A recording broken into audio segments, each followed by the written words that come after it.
Oke, terima kasih Christopher, well said ya. Suatu berkat buat kami untuk kamu ada di sini bersama dengan kita hari ini. Thank you Christopher. Tuhan berkati. Ya, Oke, bersama sekalian mari kita lihat firman Tuhan yang akan saya bawakan dari beberapa ayat nih ya. Dari kitab Keluaran pasal yang ketiga. Kita melihat langsung aja daripada ayat yang ke-7 dan ayat yang ke-6 dan ayat yang ke-7. Keluaran pasal yang ketiga ayat 6 dan ke-7, firman Tuhan berkata lagi, ia berfirman, Akulah Allah ayahmu, Allah Abraham, Allah Ishak, Allah Yakub. Lalu Musa menutupi mukanya sebab ia takut memandang Allah. Ayat 7, dan Tuhan berfirman, aku telah memperhatikan dengan sungguh kesengsaraan umatku di tanah Mesir. Dan aku telah mendengar seruan mereka yang disebabkan oleh pengerah-pengerah mereka. Ya, aku mengetahui penderitaan mereka. Ya, pemirsa sekalian, pada zaman ini Tuhan lagi mencari orang-orang yang punya sosok yang available. Atau yang tersedia untuk bisa menjangkau generasi mereka. Firman Tuhan tadi berkata mengenai bagaimana perjumpaan antara Musa dengan Tuhan. Nah, Musa pada waktu itu dia sedang berlari daripada satu kenyataan bahwa dia diketahui membunuh seseorang di Mesir. Kemudian dia berlari dan pada waktu itu Tuhan berjumpa dengan dia di padang gurun, singkat cerita, dan kemudian pada waktu itu Tuhan memperkenalkan diri kepada Musa dengan satu kejadian yang begitu aneh sekali ya. Ada burning bush atau ada semak belukar yang terbakar dan di sana Tuhan berkata, tanah di mana kamu pijak adalah tanah yang kudus. Dan kemudian Tuhan mulai memperkenalkan dirinya karena Musa ragu-ragu, ini siapa gitu ya, ini apa, sesuatu yang luar biasa, magnificent gitu ya, mind blowing. Tetapi dia nggak tahu. Kemudian Tuhan berkata, aku adalah Allah, aku adalah Tuhan daripada Abraham, Ishak, dan Yakub. Nah, ini saya berbicara bahwa Tuhan berbicara masalah generasi. Tuhan kita adalah Tuhan yang hidup, Tuhan kita adalah Tuhan yang dinamis, Tuhan kita adalah Tuhan yang tidak akan pernah berhenti untuk dapat menjadi relevan. Seperti tadi narasumber katakan bahwa bagaimana mungkin Tuhan yang besar itu menjangkau kepada manusia. Nah, inilah cara Tuhan untuk menjadi relevan bagi kita sekalian. Yesus tetap sama kemarin, hari ini, dan selama-lamanya. Yesus tetap relevan. Yesus tetap mempunyai hati yang sama, yaitu dia tidak menginginkan adanya manusia-manusia, saudara dan saya, generasi kita, siapapun, anak-anak kita, orang tua kita bahkan untuk binasa.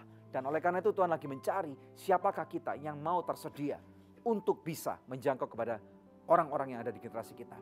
Berbicara masalah internet, kita tahu ada seseorang yang pernah berkata kepada saya, internet itu seperti pisau gitu ya. Pisau itu di tangan seorang koki ya, itu dapat memotong bahan-bahan makanan dengan baik dan kemudian dapat memotong daging ya untuk dipersiapkan sehingga kok itu dapat memasak dengan baik. Tetapi di tangan seorang pembunuh, di tangan seseorang yang salah, pisau ini dapat menjadi sebuah senjata yang mematikan, membunuh seseorang. Hal yang sama dengan internet. Internet pada waktu jatuh di tangan orang yang salah, yang tidak mengerti bahwa internet dapat mencelakakan dan membunuh mereka, jiwa mereka, roh mereka, maka internet ini akan menjadi senjata yang ampuh, yang salah gitu ya.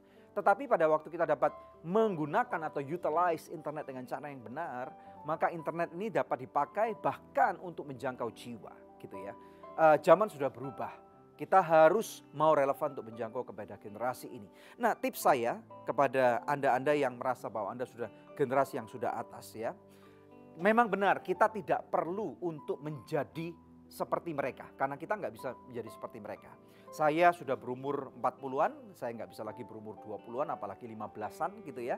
Tetapi yang bisa kita lakukan adalah kita membapai mereka. 3 hal yang kita bisa lakukan. Yang pertama adalah kita bisa accept, appreciate. Yang kedua, yang ketiga adalah guide. Nah, kalau kita misalnya mau accept sebagai generasi yang lebih tua, ya mungkin Anda sekarang sudah mempunyai satu posisi tertentu. Anda minimal adalah seorang orang tua, gitu ya. Atau Anda pemimpin gereja, atau pemimpin kelompok sel, atau Anda pemimpin sebuah departemen gereja, gitu ya. Yang Anda bisa lakukan adalah terima generasi muda apa adanya, tanpa menghakimi mereka dulu, gitu ya. Pada waktu kita mulai menerima mereka, yang terjadi adalah mereka akan mulai mengerti dan kemudian akan mencoba untuk relate kembali kepada kita. Dan kemudian mereka akan mulai bisa membangun satu koneksi dan kita juga bisa membangun koneksi dan di sana kita akan ketemu di tengah. Yang kedua, mulai appreciate mereka. Ya, kadang-kadang menjadi generasi tua atau menjadi generasi yang lebih tua, saya pun kadang-kadang gagal untuk appreciate misalnya anak saya. Saya pun harus mau belajar gitu ya. Untuk appreciate anak saya. Untuk appreciate generasi yang lebih muda. Nah, pada waktu kita bisa mulai appreciate atau menghargai mereka yang lebih muda. Yang terjadi kita akan mulai terbuka untuk menerima ide mereka. Tahu nggak? Bahwa ternyata ide-ide mereka itu kadang-kadang begitu sederhana, begitu simple. Tetapi yet very brilliant. Ide mereka itu sederhana tetapi sangat brilliant. Sangat luar biasa sekali. Dan kadang-kadang kita wow kaget kok bisa ya. pemikiran jalan keluar seperti itu. Dan kemudian yang ketiga, yang perlu kita lakukan adalah untuk mengasihi mereka, love them. Kita perlu mengasihi mereka, kita perlu arahkan mereka. Nah, pada waktu ketiga hal ini kita bisa lakukan, yang terjadi adalah akan ada terjadi satu pertemuan di tengah, dan kemudian yang terjadi kita akan menjadi relevan buat mereka. Dan kemudian kita akan bisa mulai didengar oleh mereka, kita akan mulai bisa memberikan tuntunan kepada mereka, dan kemudian yang terjadi adalah kita akan bisa melihat ada buah-buah kehidupan terjadi. Nama Tuhan dipermuliakan, baik melalui kehidupan kita dan juga melalui kehidupan generasi set atau generasi penghujung ini, penuntas ini yang Tuhan titipkan kepada kita. Anda tertantang untuk bisa menjangkau kepada generasi ini? Kalau iya, mari kita berdoa bersama-sama. Bapa, dalam nama Tuhan Yesus Kristus, kami mau berdoa untuk setiap pemirsa sekalian. Mereka yang lagi terbeban untuk menjangkau kepada generasi set ini Tuhan. Engkau berikan hikmat Bapa. Sebagai orang tua, sebagai pemimpin gereja, kelompok sel, atau sebagai pemilik perusahaan sekalipun. Bapa, kami berdoa untuk siapapun mereka, untuk boleh menjadi relevan untuk generasi ini. Tuhan, Engkau adalah Tuhan yang hidup. Engkau adalah Tuhan daripada Abraham, Ishak, dan Yakub.